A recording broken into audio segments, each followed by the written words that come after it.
예, 어제는 상승 5명이 예상을 했는데 오늘은 정반대입니다. 5명 전원이 하락장을 예상을 하고 있습니다. 먼저 이데일리온의 서영원 전문가 캠시스에 관심을 가지고 있고요.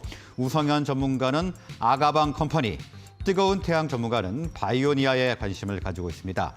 강민 전문가는 두산에 주목하고 있고 구미영 전문가는 로봇 관련주에 관심을 가지고 있습니다.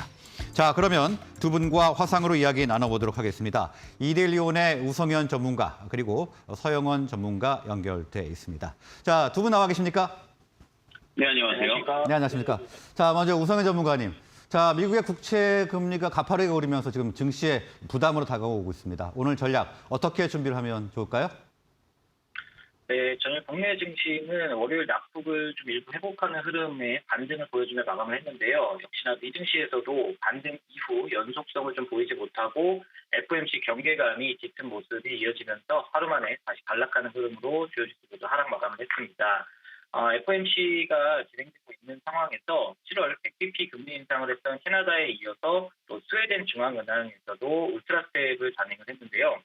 시장에서는 아직까지 이 연준이 울트라 스텝보다는 75bp 금리 인상 단행할 것이라는 전망이 지배적이지만 이것 또한 3회 연속 자이언트 스텝을 단행하는 것이고 이로 인해서 기준금리가 3.0에서 3.25%로 올라오기 때문에 남은 FOMC인 11월과 12월 현재 점도표상으로도 최소 빅스텝을 2번 밟을 것이라는 전망과 내일 발표되는 점도표 상에서 최종금리가 올라간다면 추가적인 자이언트 스텝 가능성도 충분히 시장을 열어두고 보고 있는 것으로 판단이 돼서 또 이에 달러 인덱스 또한 110선을 돌파하는 모습을 보이기도 했습니다.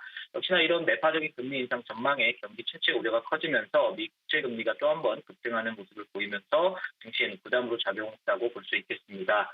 추가적으로 페덱스 쇼크에 이어서 오늘은 포드발 실적 쇼크가 나왔는데요. 월가에서 공급망 대란이 완화되고 있다는 기대감 와중에 포드는 또 3분기 인플레이션과 공급망 대란 등으로 예상보다 높은 비용과 부품 부족으로 인한 추가 비용 발생 전망을 내놓으면서 실적 하향 전망을 했습니다.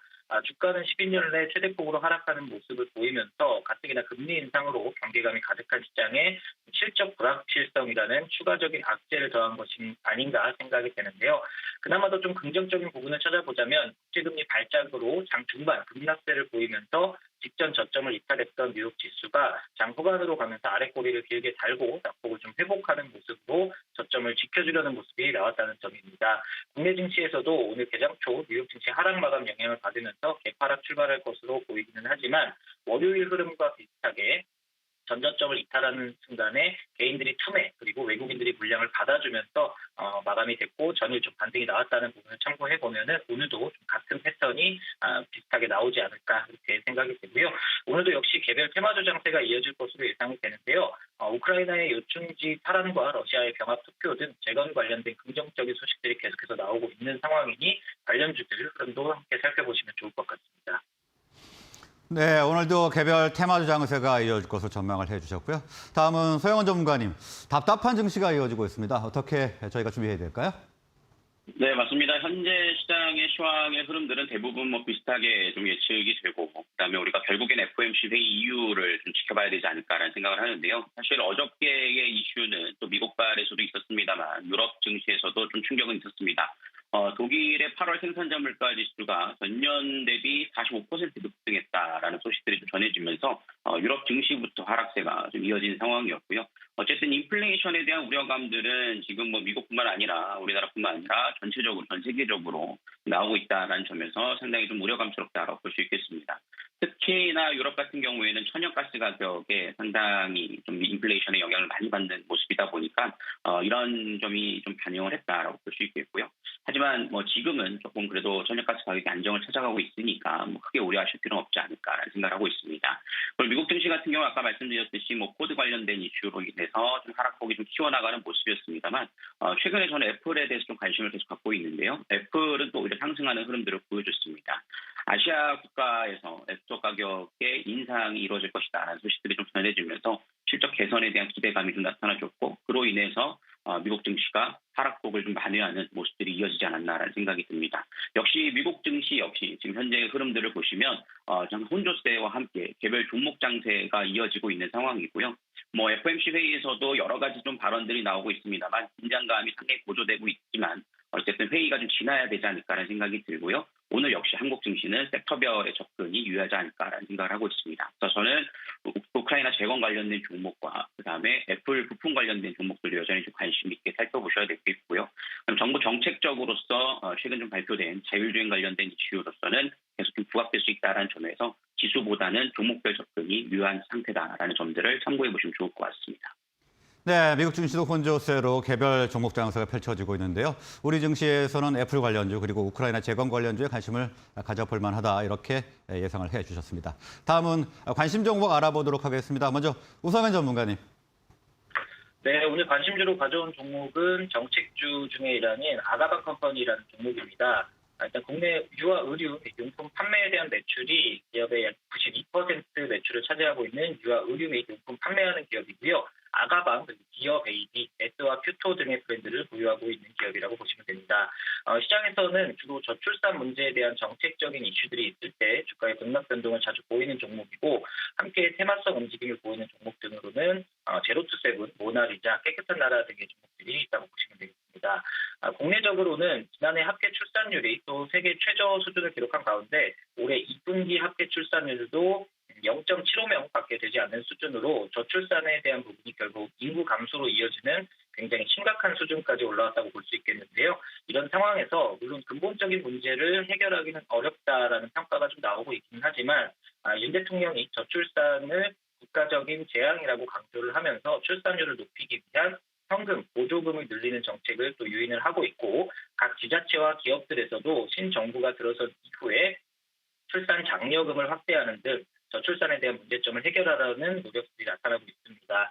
또 지난 8월에 서울시에서 저출산 문제를 극복하기 위한 출산 장려 정책으로 향후 5년간 15조 원을 투입하는 초대형 양육 지원 프로젝트를 발표를 했고 인구 감소로 또 위기감을 느끼고 있는 중국에서도 지난달 출산 장려 지원 시스템 등을 포함한 폐하입 출산 장려 정책을 발표한 바가 있어서 이러한 정책적인 부분들이 관련주들의 주가에 반영이 되어가고 있는 모습으로 볼 수가 있겠습니다. 아가방 컴퍼니 주가 흐름 살펴보면은 약 1년 가까운 가격 조정 진행되는 하락 추세에서 최근 저점을 잡고 8월 서울시 출산 장려 정책 발표와 함께 급등 이후에 1년 장기 이평선 안착하고 있는 흐름으로 박스권 횡보 구간에서 좀 저점을 높여가고 있는 그런 모습인데요.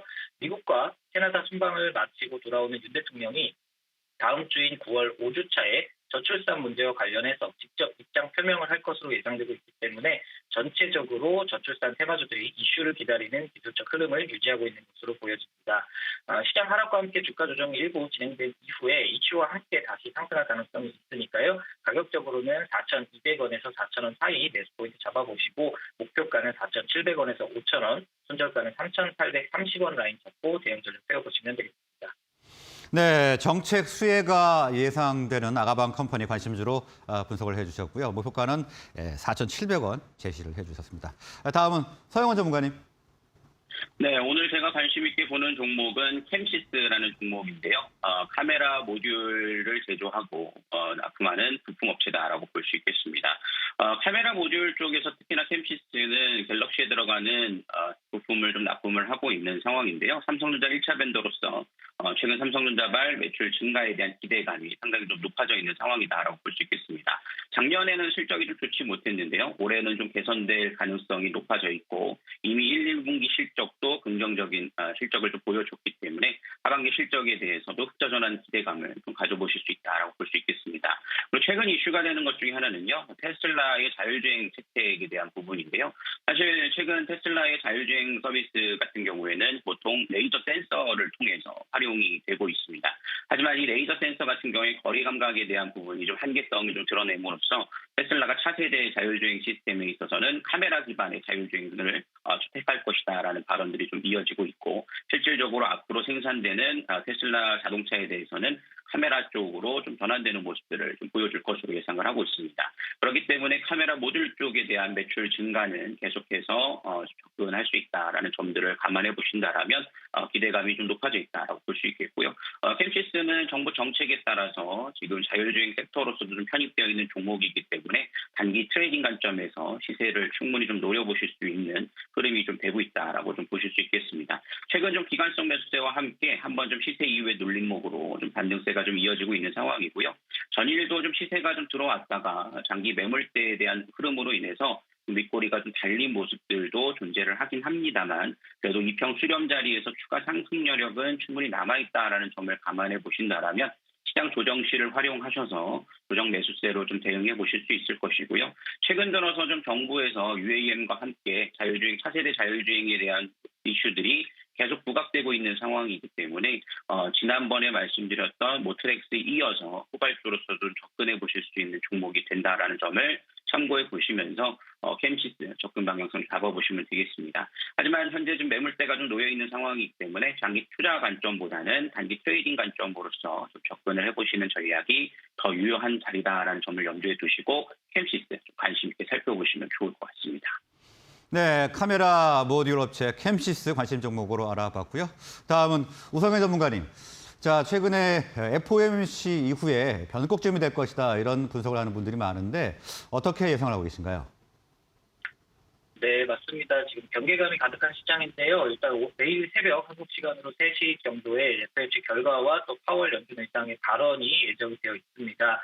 일단 점도표상으로는 6월 이후에 계속해서 비둘기파적인 발언을 해왔던 그런 연준 위원들조차 매파적으로 발언을 바꾸고 있는 만큼 9월 점도표상에서는 최종 긴축에 대한 금리가 좀 상당히 좀 올라가지 않을까 예상이 되는데 일단은 시장 분위기가 불확실성 해소로 이어질 것인지 아니면 연말까지 금리 인상 계속해서 이어지는 그런 경계감이 가득한 시장일 것인지 변곡점을 잘 확인해야 될 것 같습니다. 일단 추가적인 낙폭이 후자 쪽으로 간다고 하면은 7월달 저점까지도 열려 있는 만큼 보수적인 관점 유지하시면 좋을 것 같습니다. 네, 일단은 보수적인 관점 이야기를 해주셨습니다. 자, 오늘 말씀은 여기서 마무리하도록 하겠습니다. 두 분 수고하셨습니다. 감사합니다.